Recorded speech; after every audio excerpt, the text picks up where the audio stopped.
Hey everyone, welcome back to TDG. Bringing you a news story tonight.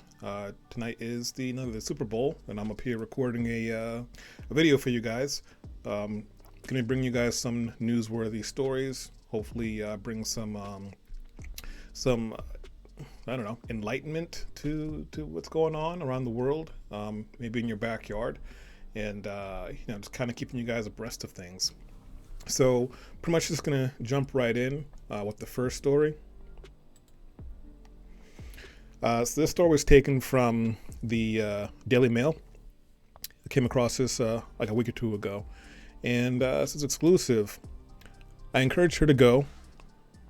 I thought she'd have the time of her life. Devastated grandfather of Mormon teen 19 who was murdered after flying to meet English boyfriend in Essex said he thought UK was a safe place.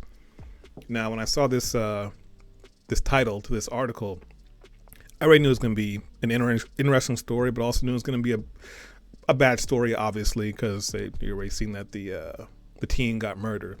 But I don't get why you would tell your 19-year-old, granddaughter, yeah, sure, go to a different country where you know no one, and just try to make it work for yourself, because it's a great place to be. There's danger everywhere.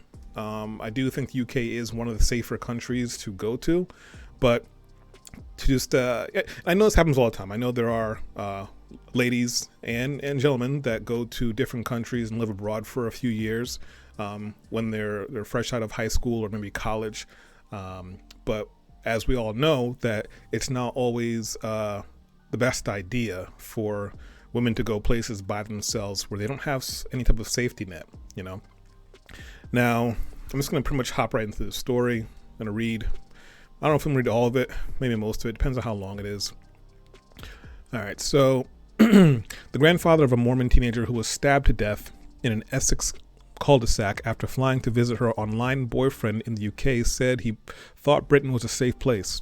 Jack Sepple, 23, is alleged to have killed Canadian teenager Ashley Wadsworth, 19, at his home in Chelmsford, Essex on February 1st. So not that long ago, about 12 days ago. Police and paramedics were called to the address shortly after 4 p.m. after receiving desperate 999 calls. In America, it's 911. Apparently in the UK, it's 999. Calls from neighbors reporting a disturbance. Skip past that. Despite the efforts of paramedics, the teenager from Vernon, British Columbia, was pronounced dead at the scene. Sepple of Chelmsford, Essex. I'm probably pronouncing that Chelmsford. I know the river Thames is when you're if you're from America, you're gonna probably pronounce it Thames because Thames, but they pronounce it Thames. So I don't know if I'm saying Chelmsford correct, but that's what I'm gonna call it. Chelmsford, Essex, was arrested at the scene and charged with her murder. Now, the teenager's devastated grandfather, Jeff Wadsworth, 66, has spoken out about how he encouraged Miss Wadsworth to travel to the UK and thought she would have the time of her life. Well, a little bit of sad irony there. She apparently did have the time of her life. That's where it came to an end for her.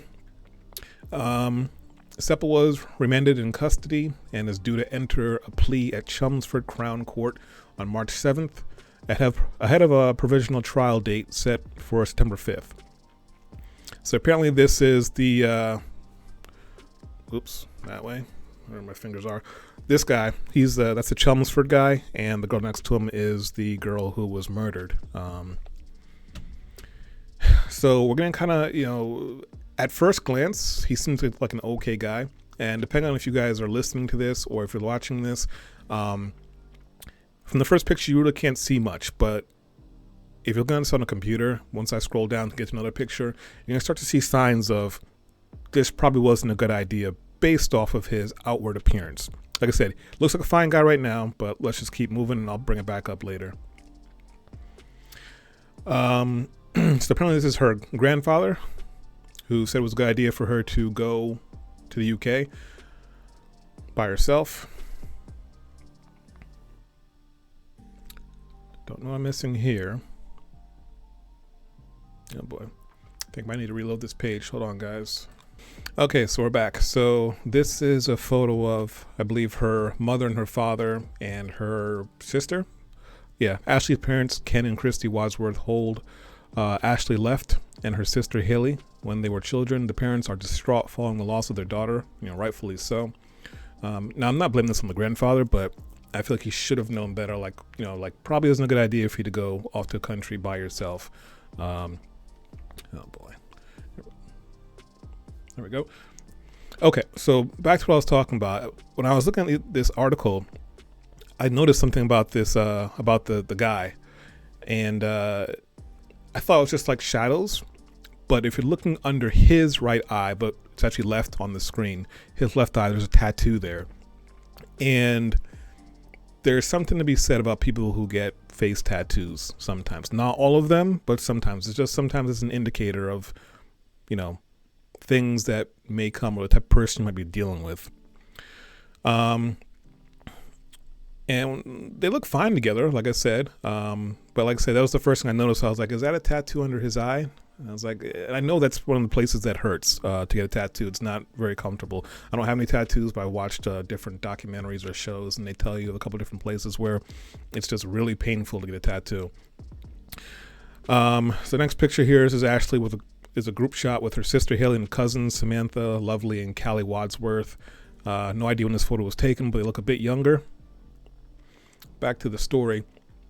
So he told DailyMail.com he felt reassured because he thought the UK was a safe place.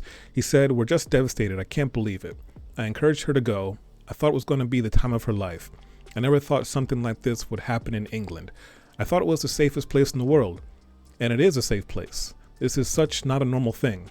Miss Wadsworth converted to Mormonism when she turned 18. She moved to England on November 12th to escape small-town life and went to live with Sepple, who she had met through an online dating app.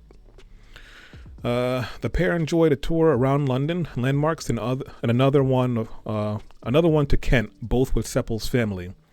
Miss Wadsworth flew to the UK from Vernon, a city around 273 miles northeast of Vancouver, with a population of a little over 43,000, according to its authorities' website.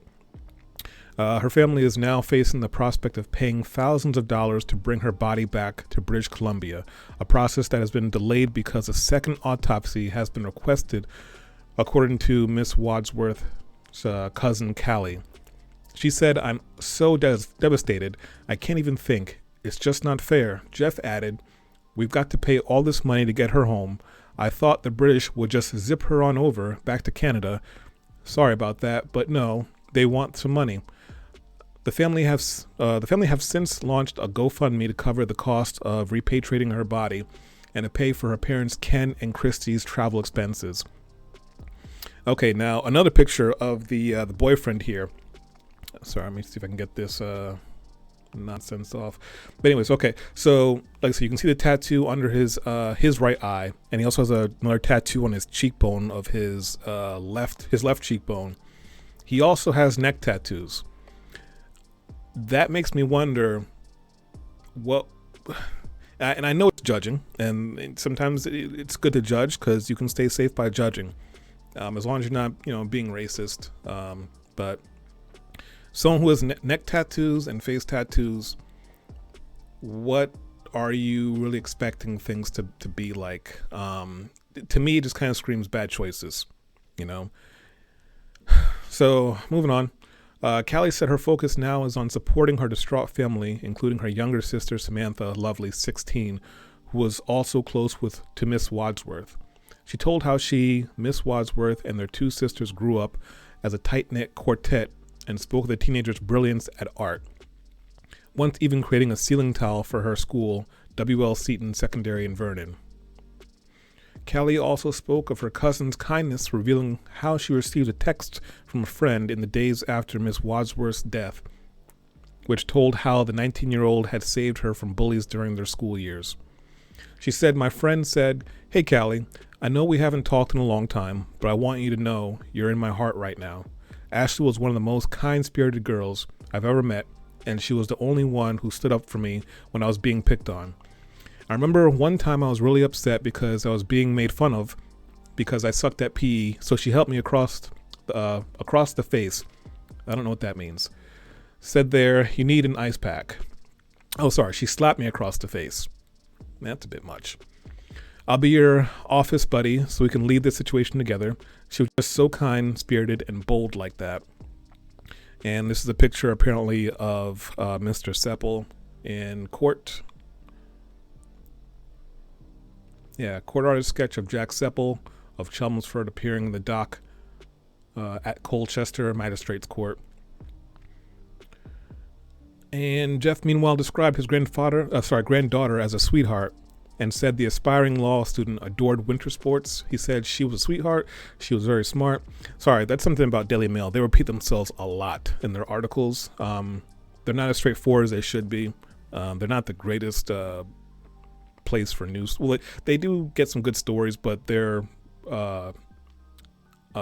writers aren't the greatest. She was very smart. She had a great attitude. He said she loved sports, especially ringette. No idea what that is. A non-contact winter sport similar to hockey. I'm guessing it's probably something like field hockey, like in America. It's typically what girls play. But that's more... I don't know if field hockey would be the opposite equivalent for females, because there's lacrosse, but no, females also play lacrosse too. So I don't know. I'll have to look that up maybe. She liked skiing, everything really. She was a great kid. Miss Wadsworth parents, Ken and Christy, were too upset to talk about devastated Haley paid trip. I'm messing up here. Let me back up here. Miss Wadsworth parents, Ken and Christy, were too upset to talk, but devastated Haley paid tribute to her sister when approached by DailyMail.com. She said, "We're going to be getting her home. My girl took care of me so much. We did everything together. I don't think I ever went a day without talking to her. Mother of one," Haley added, "This has been terrible. I'm so distraught. I've never felt so distraught. I'm lost. It feels like a piece of me is missing." Her friends and family have previously taken to Facebook to pay tribute to the teenager who had been a regular churchgoer back in her home country. Paying tribute, Great Aunt Tova Wadsworth said that Ashley was on a trip of a lifetime after arriving in the UK from her home in Vernon, British Columbia in November last year. She said Ashley was a beautiful young lady and full of love and kindness for all in her life. This was a trip of a lifetime. Nothing of this makes any sense. Her family is heartbroken and struggles to understand. Miss Wadsworth was described as a woman of great faith as she joined the Church of Latter-day Saints, aged 18. Fellow churchgoer Daniel Seaman said he was in England to live with her boyfriend. She was in England to live with her boyfriend. She was excited to live abroad, and she always wanted to get out of the small town life in Vernon, British Columbia. So that's it for the article. I've been to the UK once, a couple years ago. I had a perfectly fine time. I had no issues there. I was there for, the first time I went there twice in the same trip because I was traveling all around. But the first time I went for about 3 or 4 days. And then I went to Amsterdam for about 3 or 4 days and then came back. So my first 3 or 4 days, I was in London by myself, celebrating my birthday. And I had a great time, had no issues with safety, but I guess it's because I'm 6'2", I'm a male. There probably isn't too much that's going to happen to me or people are going to approach me in a negative manner. And then the second time I went back, I have family who lives in, where they live? In Wales. So, it's a fine time. It's a fine country. There really isn't too much crime, to the point where their police force mostly doesn't even carry guns on them. It's just specialized police forces that have guns.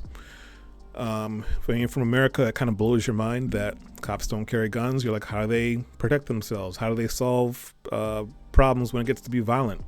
Well, they use their words, and they have batons and other means. But they find a way to get it done. But all in all, guys, this is it's a sad story.